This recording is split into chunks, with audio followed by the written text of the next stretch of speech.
कभी तुम्हारे साथ ऐसा हुआ है जब जिंदगी बिखर रही थी और तुमने आकाश की ओर देखा, हाथ जोड़कर कहा, भगवान बस एक निशानी दे दो कि तू है, पर जवाब में सिर्फ मौन मिला, न कोई शब्द, न कोई संकेत, बस एक ऐसी चुप्पी जिसने भीतर तक हिला दिया। क्या सच में भगवान मौन रहता है, या हम ही इतने शोर में हैं कि उसकी आवाज सुन नहीं पाते? बहुत पुराने समय की बात है, जब धरती पर संध्या का दीपक ही एकमात्र उजाला होता था और लोग आकाश को देखकर भगवान से संवाद करते थे। पर्वतों के बीच बसा एक छोटा सा गांव था, सोनपुर। वहीं रहता था एक साधारण युवक नंदन। दिल सच्चा था, मन शांत। हर सुबह वह नदी के घाट पर जाकर भगवान से कहता, प्रभु मुझे कुछ नहीं चाहिए, बस इतना कि कोई मेरे कारण दुखी न हो। गांव वाले कहते, नंदन का हृदय निर्मल है, भगवान अवश्य उसकी सुनते होंगे।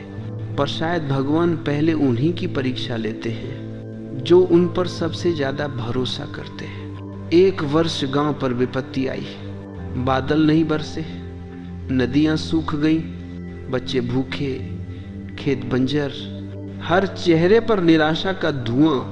नंदन मंदिर गया, घंटियां बजाईं, दीपक जलाया और कहा, प्रभु तू मौन क्यों है? तेरे अपने तड़प रहे। पर मंदिर में बस लौ डोल रही थी, कोई उत्तर नहीं आया। नंदन ने फिर कहा, अगर तू सच में है तो बोल क्यों नहीं देता? लेकिन वहां सिर्फ सन्नाटा था। उस रात नंदन पहली बार टूटा। उसने आकाश की ओर देखा और कहा, शायद तू है ही नहीं। अगले दिन वह गांव छोड़कर निकल पड़ा। कहा जाता था कि पहाड़ियों के पार एक साधु है जो भगवान से प्रत्यक्ष संवाद करते हैं। नंदन ने सोचा, अगर भगवान सच में है तो वही मुझे जवाब दिलाएंगे। वह चलता गया, घने जंगलों से, ऊबड़ खाबड़ रास्तों से। भूख लगी, पैर लहूलुहान हुए, पर उसकी जिद नहीं टूटी। हर रात वह सितारों से पूछता, क्या ऊपर कोई सुन रहा है? पर जवाब में वही मौन। तीसरे दिन वह एक पहाड़ी घाटी पहुंचा। वहां एक वृद्ध साधु एक बड़े पीपल के नीचे ध्यान में बैठे थे। नंदन उनके पास गया, थका हुआ, धूल से भरा, और उनके चरणों में गिर पड़ा। महाराज, मुझे भगवान से बात करनी है। साधु ने आंखें खोली। उनकी दृष्टि में ऐसी शांति थी जैसे बरसों का सागर थमा हो। क्यों बात करनी है? क्योंकि वो सुनते नहीं। नंदन बोला, मैंने पुकारा, गांव के बच्चों के लिए रोया, पर वो चुप रहे। साधु मुस्कुराए, क्या तू सच में चाहता है कि वो बोले? हाँ, नंदन ने कहा, बस एक बार, एक शब्द। साधु ने अपनी कमंडल से जल भरा, एक दीपक उसमें रखा और बोले, जा इस दीप को उस घाटी की नदी में प्रवाहित कर। अगर भगवान फिर भी मौन रहे तो समझ लेना कि उसने बोल दिया। नंदन उलझन में था पर चला गया। रात गहरी थी, चांद ऊपर था, नदी नीचे, शांत, गहरी, रहस्यमय। नंदन ने दीपक जलाया और उसे पानी में रखा। दीप बहने लगा, धीरे, बहुत धीरे। वह बोला, देखा प्रभु? फिर वही चुप्पी, तू बोलता क्यों नहीं? उसने पत्थर उठाया और गुस्से में पानी में फेंक दिया। लहरें उठी, दीप हिला, फिर कुछ पल बाद स्थिर हो गया। दीप अब भी जल रहा था। नंदन उस दृश्य को देखता रहा। अंधेरे में एक छोटी लौ जो तूफान के बाद भी शांत थी, उसकी आंखें भर आईं। वह धीरे से बोला, तू चुप नहीं है, मैं ही शोर में था। वह वापस साधु के पास आया। आंखों में आंसू थे पर चेहरा शांत। मैंने उसे सुना। साधु ने पूछा, क्या कहा उसने? नंदन ने कहा, कुछ नहीं, बस मौन। पर उस मौन में सब था, दर्द भी, उत्तर भी, और शांति भी। साधु मुस्कुराए, यही तो उसका तरीका है। नंदन, भगवान मौन इसलिए नहीं रहता कि उसे कुछ कहना नहीं आता, वो मौन इसलिए रहता है ताकि तू पहली बार सुनना सीख सके। उस दिन के बाद नंदन ने भगवान से कुछ मांगना छोड़ दिया। वह मंदिर आता, दीप जलाता और घंटी बजाने से पहले बस चुपचाप बैठ जाता। लोग कहते नंदन अब कुछ नहीं बोलता, पर सच्चाई यह थी, अब वो सुन रहा था। सुबह की पहली किरणें जब घाटी में उतरी तो नंदन अब भी साधु के चरणों में बैठा था। रात बीत चुकी थी, पर उसके भीतर जो हुआ वह पहली बार जीवन में घटा था। पहले उसका मन भगवान से उत्तर मांगता था, अब वह बस शांति चाहता था। पहले वो बोलता था, अब वह सुनने लगा था। साधु ने कहा, अब तू लौट जा नंदन, तेरे प्रश्न खत्म हो गए हैं। नंदन ने सिर झुकाकर कहा, नहीं गुरुजी, अब तो सवालों की जगह मौन ने ले ली है। साधु मुस्कुराए, तू अब सीख गया है कि भगवान शब्दों में नहीं बसता, वो उस मौन में है जहां तू रुक जाता है और जीवन बोलने लगता है। नंदन गांव लौट आया, पर अब वह पहले जैसा नहीं था। लोगों ने देखा वह अब मंदिर में घंटी नहीं बजाता, न कोई मंत्र पढ़ता। वह बस मंदिर के आंगन में बैठता और दीपक की लौ को देखता रहता। कभी कभी हवा आती, लौ कांपती और वह मुस्कुरा देता। कभी बच्चा मंदिर में रोता तो वो उठकर उसका सिर सहला देता। उसके भीतर अब कोई प्रश्न नहीं था। गांव के बुजुर्ग बोले, नंदन अब चुप हो गया है, पर सच्चाई यह थी, वह अब पहली बार बोलना बंद नहीं, सुनना शुरू कर चुका था। एक शाम एक बूढ़ी स्त्री उसके पास आई। उसकी आंखें भरी हुई थी। वो बोली, नंदन बेटा, मेरे घर का दिया बुझ गया है। कहते हैं भगवान नाराज है।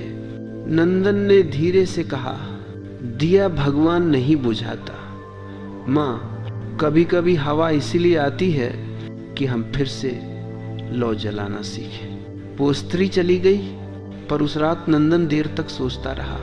शायद भगवान मौन इसलिए रहता है क्योंकि अगर वो बोलेगा तो हम सीखना बंद कर देंगे। दिन बीतते गए। नंदन अब हर सुबह घाट के पास बैठता, नदी के जल में अपना प्रतिबिंब देखता और धीरे धीरे समझने लगा, भगवान बाहर नहीं भीतर है। कभी नदी में लहरें उठती तो उसे लगता यही तो मन है। कभी जल स्थिर होता तो उसे लगता यही तो भगवान है। अब उसे किसी उत्तर की आवश्यकता नहीं थी, क्योंकि जो उत्तर चाहिए था वह उसी के मौन में छिपा था। एक दिन एक नौजवान उसके पास आया। वो बोला, तुम तो भगवान के भक्त हो, मुझे बताओ, जब मैं प्रार्थना करता हूं तो वो सुनता क्यों नहीं? नंदन मुस्कुराया और कहा, सुनता है पर तू सुनता नहीं। वो चौंका, क्या मतलब? नंदन ने उसकी आंखों में देखा। जिस क्षण तू मांगना छोड़ देगा तू सुनना शुरू कर देगा। भगवान तब बोलता है जब मन शांत हो जाता है। जब तक मन में डर, चाह, उम्मीद और प्रश्न है, भगवान की आवाज भी तूफान में खो जाती है। धीरे धीरे नंदन का जीवन बदल गया। वो अब किसी को उपदेश नहीं देता था, वो बस मौन रहता और उसी मौन से दूसरों के भीतर शांति उतर जाती। गांव वाले कहते उसके पास कोई मंत्र नहीं, पर जो उसके पास बैठता है वो अपने सारे प्रश्न भूल जाता है। एक दिन मंदिर में बच्चा खेलते खेलते गिर पड़ा। सब भागे, चिल्लाए, किसी वैद्य को बुलाओ। नंदन वहां पहुंचा, बच्चे को अपनी गोद में लिया, उसके सिर पर हाथ रखा, आंखें बंद की, कुछ कहा नहीं, बस मौन रहा। लोगों को लगा वह मंत्र पढ़ रहा है, पर सच्चाई यह थी, वह भीतर भगवान से नहीं, जीवन से संवाद कर रहा था। कुछ पल बाद बच्चा उठ बैठा। लोगों ने कहा, चमत्कार, नंदन ने बस मुस्कुरा कर कहा, नहीं, ये मौन की दया है। धीरे धीरे लोग उसे मौन साधक कहने लगे, पर नंदन हर बार कहता, मैं साधक नहीं हूं, मैं तो बस वह हूं जो अब भगवान की चुप्पी से डरता नहीं, क्योंकि अब उसे समझ आ चुका था, भगवान की चुप्पी कभी सजा नहीं होती, वो तो एक संकेत होती है। वो कहता नहीं, क्योंकि वो चाहता है कि हम पहली बार खुद को सुने। रात में जब सब सो जाते, नंदन मंदिर के द्वार के बाहर बैठता, आकाश को देखता और धीरे से कहता, धन्यवाद प्रभु कि तू चुप है, क्योंकि अगर तू बोल देता तो मैं कभी अपने भीतर उतर नहीं पाता। रात का समय था, गंगा किनारे मंदिर के दीपक जल रहे थे, हवा में हल्की ठंडक थी और जल में चांद की छाया हिल रही थी। नंदन मंदिर के आंगन में बैठा था, शांत, स्थिर, जैसे किसी ने समय को थाम लिया हो। अब उसके चेहरे पर न कोई उम्मीद थी, न कोई प्रतीक्षा, बस एक गहरी शांति, जैसे वह अब सवालों के पार पहुंच चुका हो। गांव अब फिर से जी उठा था, नदियों में पानी था, खेतों में फसलें थीं, लोगों के चेहरों पर मुस्कान थी। कई कहते ये नंदन की तपस्या का फल है, पर नंदन हंसकर कहता, नहीं, ये मौन की दया है। जिस दिन हमने शिकायत करना छोड़ दिया, प्रकृति ने फिर से बोलना शुरू किया। एक दिन शाम के समय जब आसमान सुनहरा हो रहा था, नंदन मंदिर में गया। वही मंदिर, वही मूर्ति, वही दीपक की लौ जो सालों पहले उसके प्रश्नों की साक्षी थी। वो मूर्ति के सामने बैठा और देर तक देखता रहा, फिर धीरे से बोला, प्रभु तू अब भी वैसे ही मौन है, पर आज तेरा मौन उत्तर जैसा लगता है। पहले मैं चाहता था तू बोले, अब बस चाहता हूं तू ऐसा ही मौन रहे।